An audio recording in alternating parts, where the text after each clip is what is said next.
You've been in this role for maybe 2 years, 3 years, and you're performing really well. Your manager knows it, your team knows it, and yet every time performance review comes around, something happens. The raise is smaller than you expected, the promotion conversation gets pushed out to next quarter. Or no one even brings it up, and you're left wondering if you should be the one to bring it up. And you feel stuck, not because you're not good enough, but because you're not sure how to have this conversation about getting a promotion or a raise without feeling like you're asking for a favor.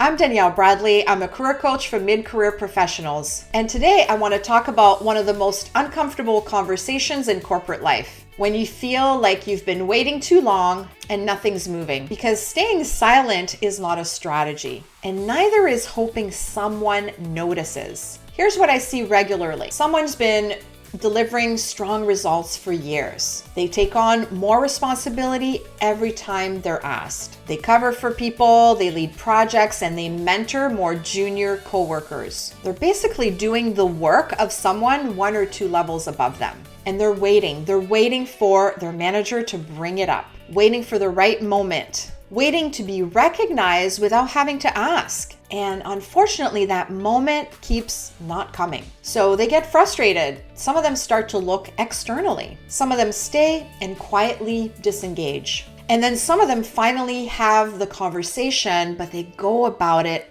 all wrong. They'll walk into their manager's office and say, "I think it's time. I've been here for 3 years." And unfortunately, that approach almost never works. Not because it's wrong to ask, but because it's framed around time served instead of value delivered. The reality is that your company is not paying you for the length of time that you've been there. They pay you for the problems that you solve and the results you deliver. So when you ask for more, that's what the conversation needs to be about. The truth is that most mid-career professionals were never taught how to self-advocate at work. We were taught to put our head down, get the work done, and let the results speak for themselves. Sound familiar? And for a while, especially early on in our career, that actually worked. You might have gotten promoted because someone at a higher level than you saw that and helped you to move up.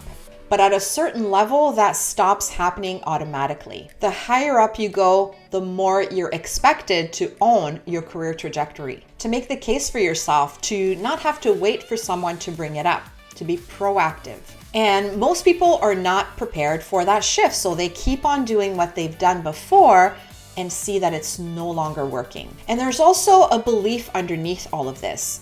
And it goes something like this: I'm doing great work. I shouldn't have to self-promote. They should be able to see this. Maybe, but with companies that have dozens of priorities, sometimes shifting priorities, budgets to manage, and managers who might be stretched thin, the squeaky wheel often gets the grease. It's not because your manager doesn't value you. It's because no one typically is thinking about your career as much as you do. Makes sense. That responsibility is yours. So let me share how to approach this in a way that's going to work for you. First, you want to get clear on what you're asking for. Are you asking for a raise, a promotion, both? A title change? These are different conversations and they need to be prepped differently. You want to know exactly what it is that you're asking for when you walk into that conversation. Second, you want to build your case around results, not tenure. Put together a list of impact that you have delivered, not a list of responsibilities. Actual outcomes. What changed because of your work? What did you deliver that was not in your job description? How did you go above and beyond? What problems did you solve that helped the business move forward? If you cannot answer any of these questions clearly, spend some time on this. Get specific, quantify things wherever you can. Third, you want to know your market value. Do your research.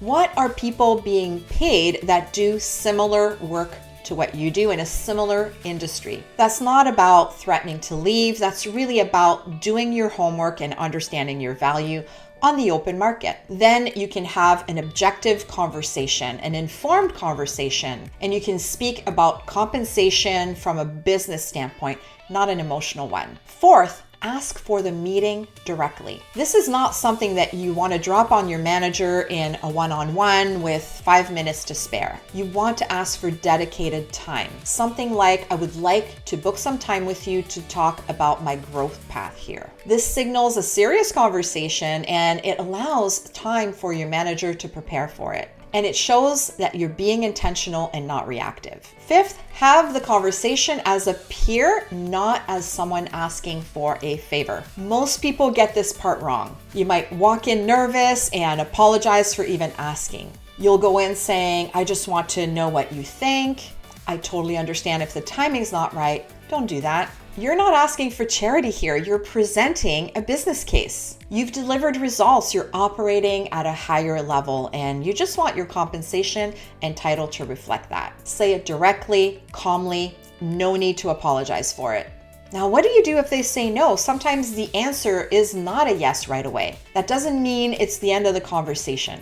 If they say the timing isn't right, ask more questions. Ask what needs to happen for the answer to be yes. What are the milestones? What are the results that they're looking for? What might be the timeline?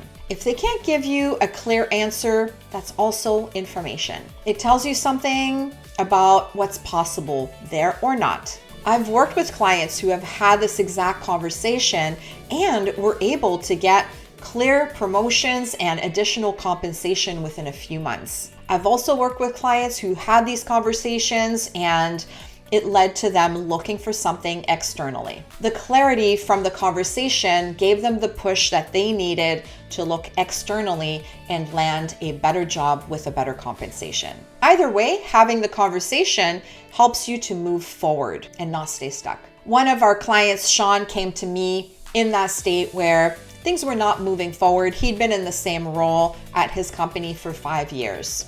He really thought he would be capable of more. And he had been waiting for someone to notice his amazing work for over a year. It wasn't happening. We worked together on how to position himself internally as well as externally. The work that we did gave him the confidence to have those internal conversations. The outcome was he didn't just get a raise, he got a new position internally that was created just for him at a higher level. That's what is possible when you are prepared and willing to have those tough conversations. So if you have been feeling stuck in your current role, start with this. Write down 5 specific results that you have delivered for your employer in the last 12 months. We're not looking for responsibilities here. We're looking for tangible results, tangible outcomes that came from the work that you did. Then ask yourself honestly, am I going to have this conversation or am I going to continue to wait for someone to do it if they ever do? If the answer is that you're waiting, it might be time to stop waiting and be proactive about your career. The truth is, these days, staying quiet and hoping somebody is going to notice is not a career strategy. If you've been delivering results and you feel like your title and your compensation are not keeping up, then it's time to have the conversation. And when you have it the right way, grounded in the impact that you have delivered, it changes things. And you don't need to wait for the next review season. If you're feeling frustrated and undervalued and underpaid, there's something about having this conversation now that can help you to move forward. Subscribe for more career advice made specifically for mid-career professionals. And watch this video next, why strong experience fails to get interviews. How you position your value externally is the same as what you can do internally. The link is in the description below. And if you'd like some support for your mid-career, whether your goal is to stay with your company or search externally, I invite you to book a call with us. It's a Get Hired strategy call that can also help you see whether you should stay or go, whether you could negotiate something internally or start looking externally or do both at the same time. The link is also in the description below. I'll see you in the next video.